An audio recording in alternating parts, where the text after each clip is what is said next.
ҷашни наврӯз аз ҷумлаи муҳимтарин ва муқаддастарин оинҳои миллии тоҷикон мебошад, ки дар худ тамоми шукӯҳу азамати таъриху тамаддуни кӯҳани моро таҷассум менамояд.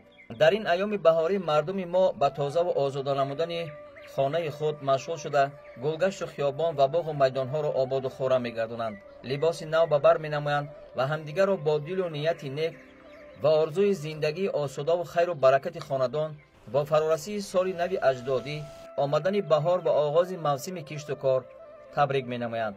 ҷавҳар ва ҳикмати наврӯз ифодагари ормонҳои муқаддас ва неки миллӣ аз қабили эҳсоси гарми муҳаббат ба марзу буми аҷдодӣ, худогоҳиву худшиносӣ ва ватандориву ватанпарастии мардуми мо мебошад. мо аз ҷумлаи миллату мардумони хушбахте ҳастем, ки ин суннати деринаро бо маъниву муҳтавои амиқ ба ҷавҳари фалсафию рӯҳи зиндагисози он ба мерос гирифтаем. сарнавишти наврӯз таи таърихи беш аз 6000 сола ҳамеша ҳамвор ва бемушкилу монеа набуд. дар ин муддати тӯлонӣ ҷашнгирии наврӯзро борҳо бо сабабҳои гуногун дар минтақаҳои мухталифи олам манъ медоштанд ва ё маҳдуд мекарданд. дар замони шӯравӣ наврӯзро танҳо дар деҳоти дурдаст ва он ҳам дар гузарҳои алоҳида гурӯҳҳои хурд-хурди бонувору пиронсолон бо пухтани хӯрокҳои гуногун ва бозию дилхушии кӯдакон истиқбол мегирифтанд. танҳо дар даврони истиқлоли давлатии тоҷикистон ҷашнгирии наврӯз ба сатҳи давлатӣ баромад ва чун оини пурифтихори ниёгони бостонiyамон омавияти воқеӣ пайдо намуд. дар замони истиқлоли давлатии тоҷикистон рисолати таърихию фарҳангӣ бар дӯши пешвои миллат муҳтарам Эмомалӣ Раҳмон, бузургмарди постдори оини шӯҳратманди ниёгони сарбаланди мо ва соҳибдинони муосири тоҷик вогузор шуд.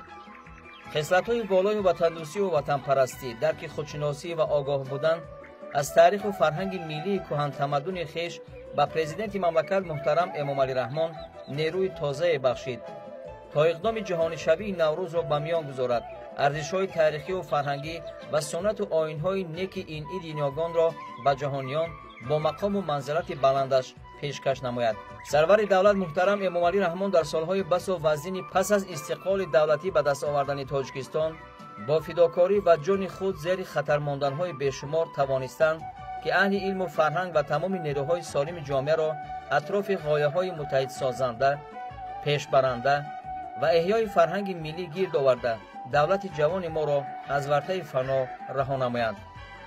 яке аз бахшҳои муҳими сиёсати фарҳангии пешвои миллат муҳтарам Эмомалӣ Раҳмон ва ҳукумати ҷумҳурии Тоҷикистон тарғибу ташвиқ ва ба оламиён муаррифӣ кардани наврӯзи хуҷастапай аст, ки бешубҳа боиси афзоиши ҳисси ифтихору сарфарозии мардуми мо аз таъриху фарҳанги шӯҳратманди ниёгон ва таҳкими ваҳдату ягонагӣ мегардад.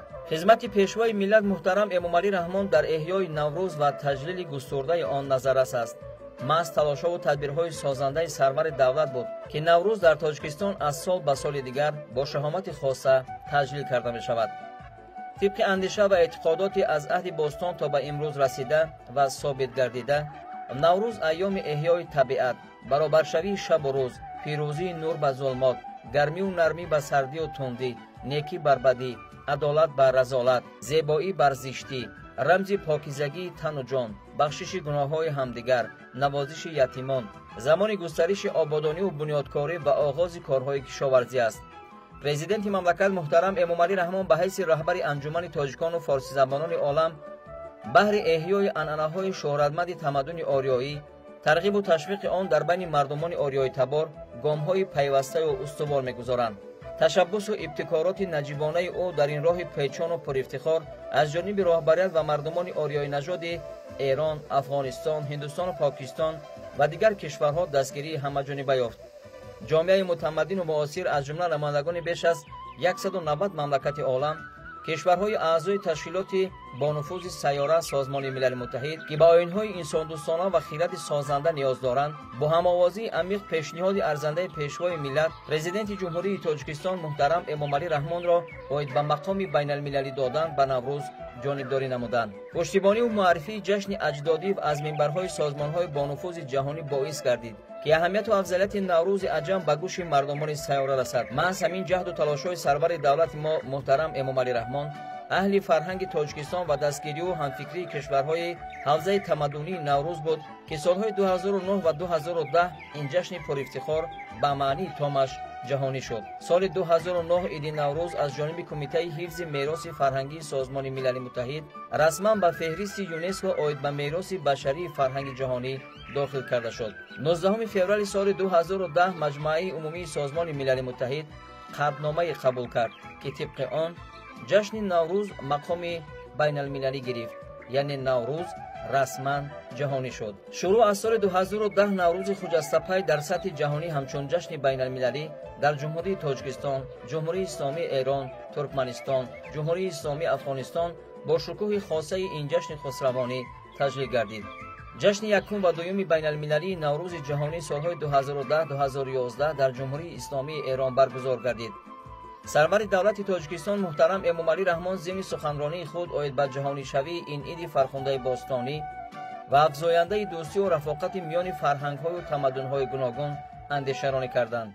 خوشبختی ما شما آن است که امروز در روند بسیار تضادهای جهانی شوی که بسیار خطرهای جدی به فرهنگ‌های کشورهای ما و شما دارد، یک گوشه، یک صحنه تاریخی و فرهنگی مقدس ما شما جهانی گشت.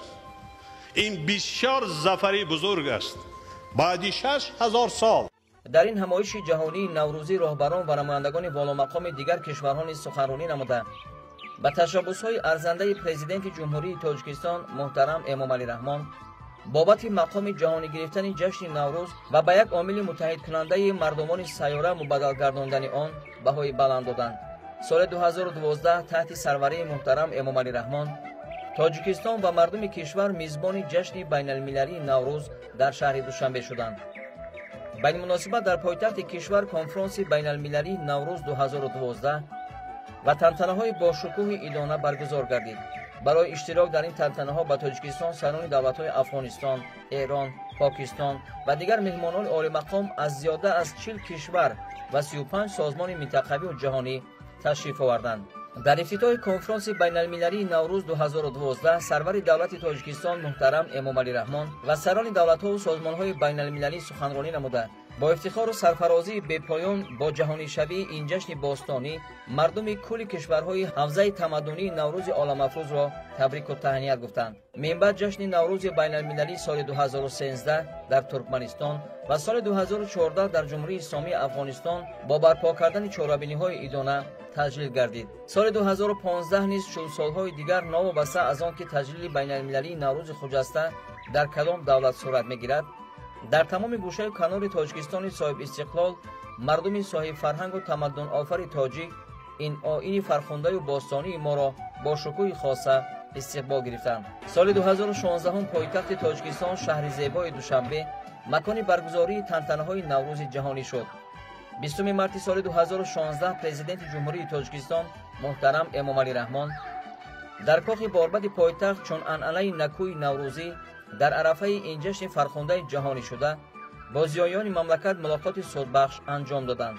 در واخوری شماره زیادی اهل زیای مملکت، نمایندگان کورپوس‌های دیپلماتی مقیم تاجیکستان و مهمانان از کشورهای خارج، اشتراکچیان همایش بین المللی ادیبان حوزه نوروز شرکت ورزیدند. هدفی به تاجیکستان دعوت کردن دانشمندان و ادیبان معروف از کشورهای مختلف دنیا و برگزار کردن همایش ادیبان را سرور دولت محترم امامعلی رحمان واسطه مهمی ترغیب و تشویق اهمیت فرهنگ پرورانه این جشن جهانی نوروز و آیین بشردوستانه آن به عالمیان ارزیابی کردند. فهماندنمان در کار بود، اثبات کردنمان در کار بود، دلیل در کار بود. چون که قطعنامه سازمان ملل متحد در صورتی قبول کرده می شود که بیش از 145 دولت دنیا آن را جانبداری می کند. و همین طور هم شد. من در تمام کشورها گشتم، حوزه نوروز در همه جا با یک زبان نوروز مبارک باشد افتخار دارم. نوروز برای همه چی است، برای نیکبختی خوشبختی انسان است، جشن فرهنگی است، انسان پرور است، همه چی را برای انسان نسبت به دین و مذهب و ملت و نژاد همه چی پس سر است، فقط برای انسان، برای آدم نیکی کردن، خوبی کردن، از این جشن می شود. یعنی مردم را از سردی های ناامیدی، سردی های زمستان به آینده درخشان هدایت می کند. از ناامیدی ها با امید راهنمایی می سازد. خرد و بزرگ تاجیکستان خرسندی می کنند. اینقدر خرسندی می کنند، اینقدر روحشان بالیده است که یک سال دراز تیاری می بینند به جشن نوروز. زندگی حیات خودش همان نیست. هیچگاه رو افتاده شدن در کار نیست. حیات خودش مبارزه است و شکرانه یک لحظه زندگی کردن ما. به همه کم و کاسی های زندگی جامعه نگاه نکرده. نوروز بی شاعر، نوروز بی سرود، نوروز بی نویسنده، نوروز بی موسیقی، بی فرهنگ، بی صنعت، اون نوروز نیست.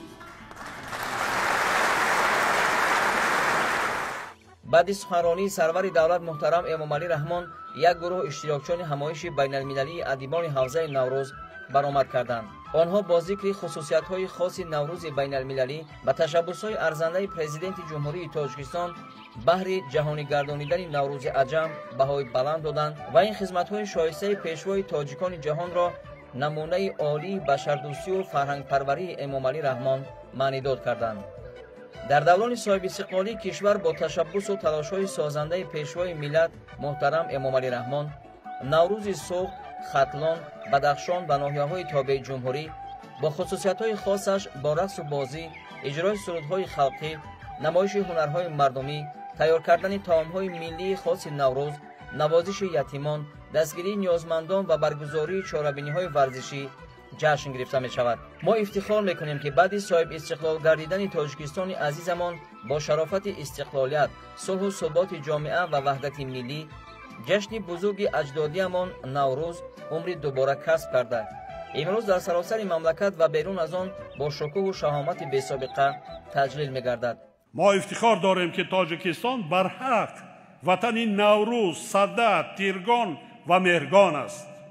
هر کدامی از این جشن‌ها تاریخی بیش از 6000 ساله دارد و این دلیل نیست باعث افتخار ماست که نوروز باستانی امروز جشن جهانی گردیده است. طور به همگان معلوم است هنوز از ماه ینور سال 2021 در تاجیکستان بیماری نوی سرایتی کرونا ویروس دیگر به قید گرفته نشد، ولی نوابسته از این شهروندان مملکت با رعایت همه قاعده‌های سانیتاری و گیگینی امروزها به طور شایسته کار و زندگی کرده ایستادند.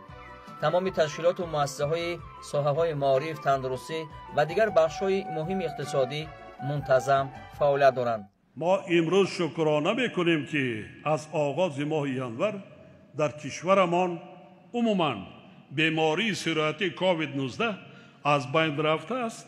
یعنی تاجیکستان امروز به کووید 19 است.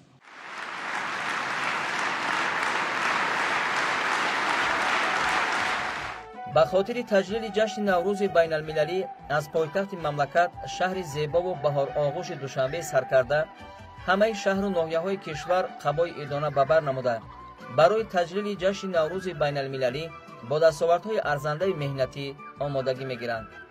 امسال نیز مردم تمدن‌آفر تاجیک جشن نوروز جهانی را با شکوه و شهامت، برپا کردن چهاربینی‌های ادانه، سیر و گشت عاموی و با شکرگزاری از دوران صاحب استقلالی، وحدت و سرجمعی تجلیل می‌نمایند.